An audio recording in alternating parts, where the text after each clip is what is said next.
गोली, बीपी की गोली इतनी आम हो गई कि इसको तो बीमारी भी नहीं मानते। ये तो मान ही लेते हैं कि मेरी एज 30-40 साल हो गई है, अब तो ये लेना ही लेना है, राइट? ये जैसे एक छोटा बच्चा है तो स्कूल में जाना ही है, स्कूल के बाद कॉलेज में जाना ही है, कॉलेज के बाद जॉब करना ही है।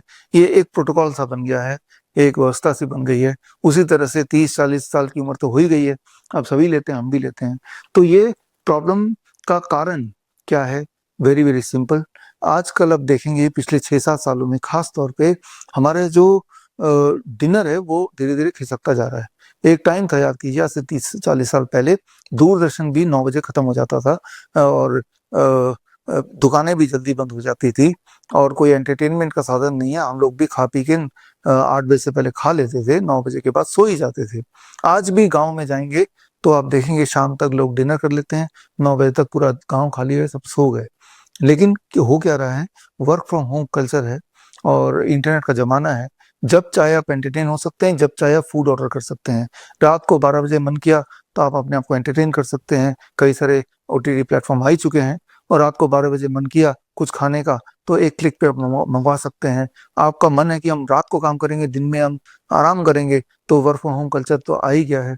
तो जो आपका जो लाइफ शिफ्ट हो चुकी है टुवर्ड्स द नाइट, याद रखिए, जितना डिनर को आप लेट करेंगे उतना बीपी शुगर बढ़ जाएगा।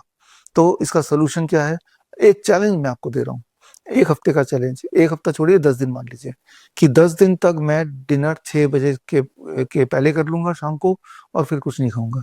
सिर्फ एक इस नियम को जैसे ही पालन करेंगे, इर्रिस्पेक्टिव कि आपका डाइट कैसा है, आपका लाइफस्टाइल कैसा है, इतने एक करने से ही 10वें दिन तक आप देखेंगे आपका बीपी शुगर नीचे आने लगेगा।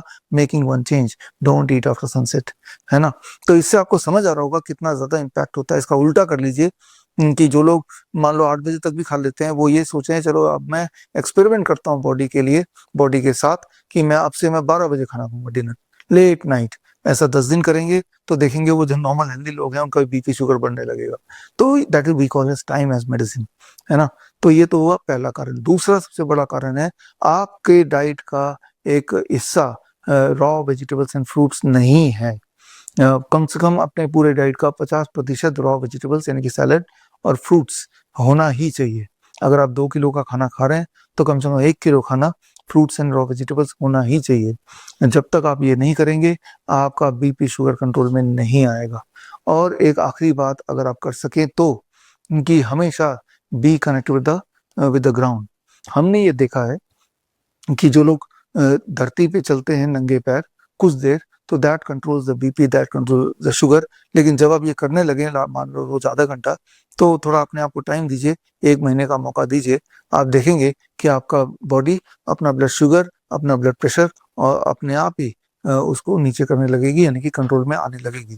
तो जितने सारे कारण मैंने बताए और निवारण बताए, इनको जरा सोच के देखिए कि इनमें से कौन से कारण है जो आपके ऊपर फिट बैठता है, और कैसे मैं इसको रीथिंक करके उसको करेक्ट कर सकता हूँ। आज की एक समस्या है, आप देखेंगे